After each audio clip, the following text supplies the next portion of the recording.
Hello दोस्तों, welcome back to the channel Srishti study point.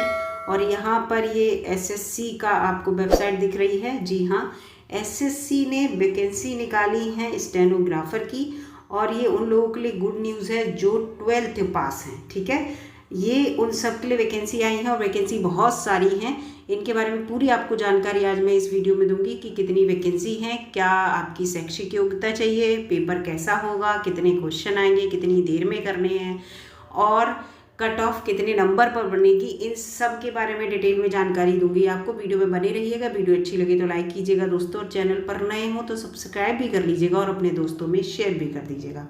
चलिए दोस्तों, पूरी जानकारी लेते हैं।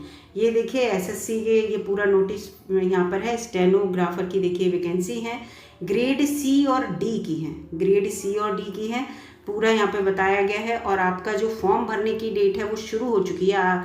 2 अगस्त से 23 अगस्त के बीच आप इसका फॉर्म भर सकते हैं, और लास्ट डेट फॉर्म भरने की जो है वो 23 अगस्त 23 अगस्त 2023 है। और रात के 11 बजे तक ये जो है साइट खुली रहेगी आपके फॉर्म भरने के लिए। और इसके साथ साथ पेमेंट करने की भी 23 ही अगस्त जो है वो डेट है। तो इसका मतलब ये है कि आप जिस लास्ट डेट जो है 23 अगस्त है, तो आपके लिए पेमेंट के लिए कोई भी एक्स्ट्रा डेट नहीं दी जा रही है। लेकिन आपके एप्लीकेशन फॉर्म को करेक्ट करने के लिए आपके लिए समय दिया जा रहा है 24 अगस्त से लेकर 25 अगस्त, यानी कि 2 दिन, 24 और 25 अगस्त 2 दिन आपको दिए जा रहे हैं। अगर आपके फॉर्म में कोई कमी है उसको आप करेक्ट कर सकते हैं। साथ ही साथ यहाँ पर एग्ज़ाम का शेड्यूल बताया गया है कि आपका एग्ज़ाम जो है अक्टूबर में होने की पूरी संभावना है, और इसके साथ साथ अक्टूबर में कौन सी डेट में होगा वो आपको बाद में बताया जाएगा। ये पूरा यहाँ पे लिखा है कि ग्रेड सी का स्टेनोग्राफर का और ग्रेड डी की वैकेंसी है। और ये आप सभी को पता होगा कि ये सेंट्रल की जॉब है, तो ऑल इंडिया में आपकी कहीं भी जॉब लग सकती है। इसको भी दिमाग में रखिएगा एसएससी के थ्रू। इसमें मैं आपको बता दूं, देखिए पूरी वैकेंसी, ये देखिए स्टेनोग्राफर की जो ग्रेड सी की वैकेंसी है वो कितनी है। तो यहाँ पर हर डिपार्टमेंट में अलग अलग दी हुई है। ये देखिए इसमें 1 वैकेंसी है, रेवेन्यू में 25 वैकेंसी हैं, इसके साथ साथ सेंट्रल बिजनेस कमीशन में 2 वैकेंसी हैं। तो इस तरह से सारी डिपार्टमेंट में वैकेंसी दी हुई है, और टोटल जो ग्रेड सी की वैकेंसी है वो 93 है। अब बात करते हैं ग्रेड डी के स्टेनोग्राफर की वैकेंसी जो है वो कितनी है। तो यहाँ भी हर डिपार्टमेंट की वैकेंसी दी हुई है, कौन कौन से डिपार्टमेंट में है।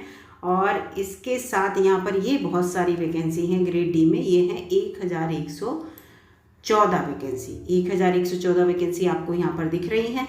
और इसके साथ ही दोनों वैकेंसी को अगर मिला दिया जाए तो काफ़ी वैकेंसी बैठती हैं। और सबसे बड़ी बात कि आपको तो केवल एक ही सीट चाहिए होती है। ये सीट, ये बात दिमाग में रखेंगे तो आपके लिए चाहे कितनी भी कम वैकेंसी हो वो ज़्यादा ही लगेंगी।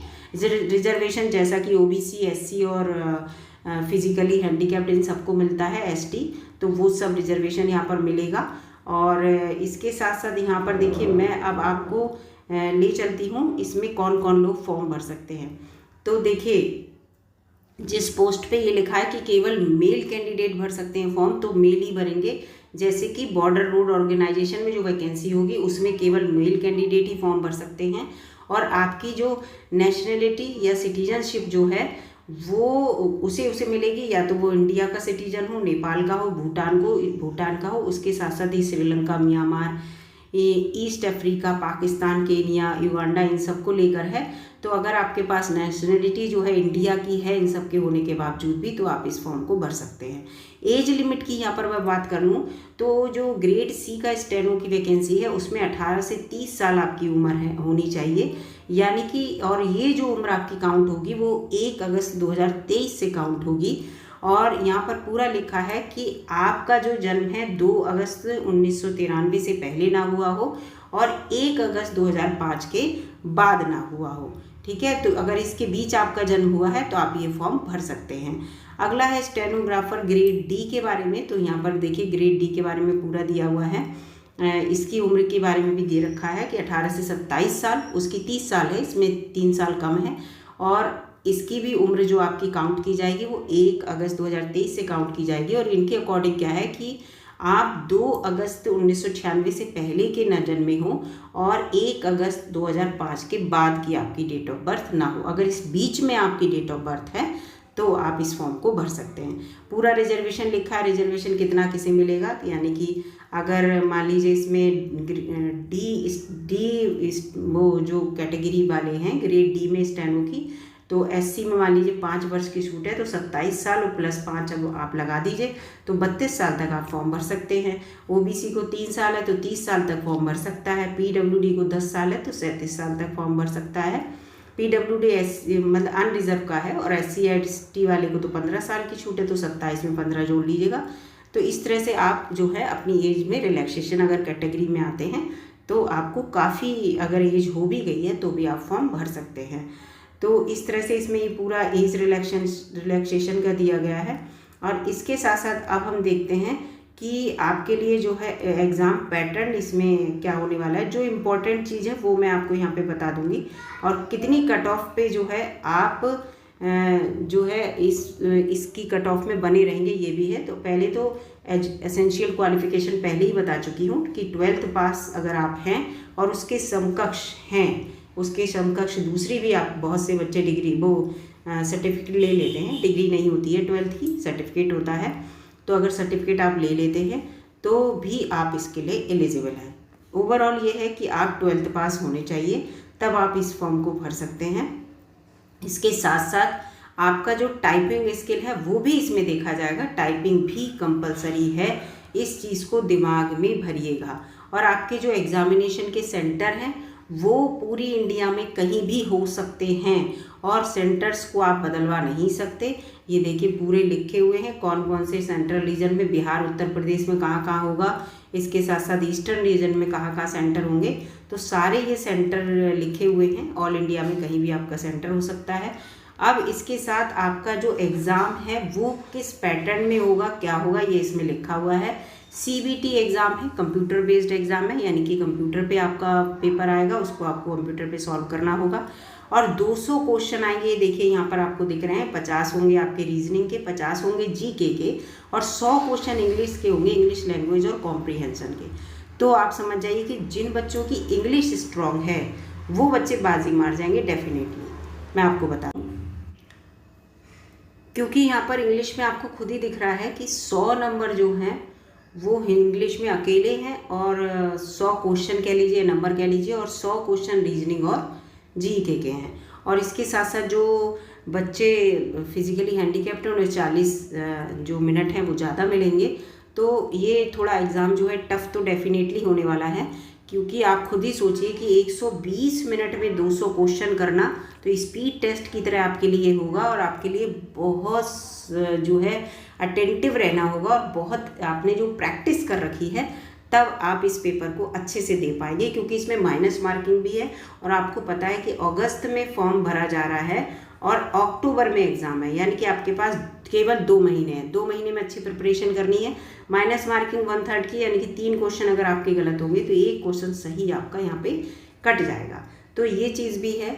और इसके साथ साथ मैं आपको बता दूँ पूरा ये सिलेबस दिया हुआ है। देखिए पूरा सिलेबस क्या है, जनरल इंटेलिजेंस और रीजनिंग में ये क्या क्या आएगा, जनरल अवेयरनेस में क्या आएगा, इंग्लिश लैंग्वेज में क्या आएगा, स्किल टेस्ट यहाँ पर आ गया आपका।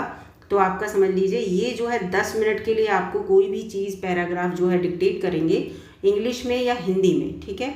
और कैंडिडेट की जो स्पीड होनी चाहिए वो 100 वर्ड्स पर मिनट, यानी कि टाइपिंग उनकी ऐसी होनी चाहिए। किसके लिए, ये जो है ग्रेड सी वाली जो स्टेनोग्राफर की पोस्ट है उसके लिए 100 वर्ड्स पर मिनट आप टाइप कर ले और 10 मिनट तक टाइपिंग करने को दी जाएगी, यानी कि 100 वर्ड्स आपको वो 1000 वर्ड्स आपको टाइप करने होंगे। और इसके बाद यहाँ पर देखिए ये 80 वर्ड्स पर मिनट डी ग्रेड वालों के लिए, ठीक है। तो और 10 मिनट तक आपको टाइपिंग के लिए टाइम वर्ड्स बोले जाएंगे। तो यानी कि आप 800 वर्ड्स जो हैं आपको टाइप करके, यानी कि स्टेनोग्राफी का वही टाइपिंग का काम ही होता है तो वो करके दिखाना होगा। तो ये सब इसमें लिखा हुआ है। इसके साथ मैं आपको अभी दिखाती हूँ कि कितने % वाले बच्चों को कट ऑफ में लिया जाएगा, जिससे कि आपको ये रहे कि कम मतलब मिनिमम मार्क्स आपको लाने कितने कंपलसरी हैं, उसके बारे में भी आपको बताती हूँ। ये देखिए देखिए दोस्तों, यहाँ पर ये है मोड ऑफ सिलेक्शन, यानी कि कट ऑफ, कम से कम मिनिमम मार्क्स आपको कितने लाने हैं। मल्टीपल चॉइस क्वेश्चन होंगे, आपको ये बात मैं जो है बता दे रही हूँ। तो इसमें आपको कम से कम अनरिजर्व वालों को 30% मार्क्स लाने होंगे। आप याद रखिए 200 नंबर का आपका पेपर है, तो इसमें आपको जो नंबर लाने हैं वो आप 60 नंबर अनरिजर्व वाले ज़रूर लाएंगे। जब 60 लाएंगे तब आप मेरिट में बने रहेंगे, अदरवाइज आपको फेल माना जाएगा, आउट ऑफ द मेरिट कर दिया जाएगा। ओबीसी वालों को 25% मार्क्स, यानी कि उन्हें 50 नंबर 200 में से लाना बहुत ज़रूरी है, और दूसरी कैटेगरीज हैं उन्हें 40 नंबर लाना बहुत ज़रूरी है। तो ये है देखिए 30%, 25 और 20%, इतने परसेंट मिनिमम मार्क्स हैं जो आपको मिनिमम क्वालिफाइंग मार्क्स हैं, ये तो लाने ही लाने हैं। तब आप कट ऑफ में बने रहेंगे, फिर उसके बाद बनेगी कट ऑफ, और जिसके अच्छे नंबर होंगे वो अपने मेरिट में आएगा और फिर वो अपनी कट ऑफ बना देंगे। इतने बच्चों को सिलेक्ट किया जाता है। तो इस चीज़ को याद रखिएगा। ये लिखा है in the online application form candidate will have to indicate the post for which they are applying, या तो सी के लिए या डी के लिए, या वो दोनों के लिए, दोनों के लिए भी आप अप्लाई कर सकते हैं। तो ये चीज़ है। और स्किल टेस्ट जो है वो आपका बता ही दिया मैंने, टाइपिंग का होगा। तो इस चीज़ को, इतने नंबर तो आप माइंड मेकअप करके रहिए कि अगर इतने नंबर आते हैं तो आप फाइट में हैं, अदरवाइज़ आप तो फेल ही हैं। तो ये मिनिमम क्वालिफाइंग मार्क्स हैं, ये तो आपको लाने ही पड़ेंगे। उसके बाद आप जितने अच्छे मार्क्स लाएंगे तो आप समझ जाइए कि आप जो है उसमें आ जाएंगे कट ऑफ में। ठीक है, तो बस इतना सोचिए कि आपको सिर्फ एक सीट चाहिए। एक सीट का दिमाग में रखेंगे तो आप अच्छे से पढ़ाई करेंगे, अच्छे से कोशिश करेंगे। फॉर्म भर दीजिए, फॉर्म भरने के साथ साथ कंटिन्यू पढ़ाई करते रहिए बिल्कुल। और प्रैक्टिस प्रैक्टिस प्रैक्टिस, इस पेपर में अति की प्रैक्टिस चाहिए कि आप टाइम को कैसे मैनेज कर पा रहे हैं। अगर आप जितने अच्छे से टाइम को मैनेज कर लेंगे उतने अच्छा आपका ये पेपर होगा। तो यहाँ पर मैंने आपको इम्पोर्टेंट सारी बातें बता दी हैं। और वैसे आप इस पूरे नोटिफिकेशन को साइट पर जाके डाउनलोड कर लीजिए, जिससे कि आप खुद भी इसको अच्छे से डिटेल से पढ़ सकें। पूरा डिटेल में इसको पढ़ लीजिए। पूरा डिटेल में अगर मैं इसको यहाँ पे बताने लगूँगी तो बहुत बड़ी वीडियो हो जाएगी। वैसे भी 10 मिनट से ज़्यादा की वीडियो हो गई है। और अगर आपको इस तरह का अपडेट चाहिए और अपडेटेड रहना चाहते हैं तो चैनल को सब्सक्राइब कर लीजिए, और वीडियो अच्छी लगी हो तो लाइक कर लीजिए, दोस्तों में शेयर भी कर दीजिए। धन्यवाद दोस्तों।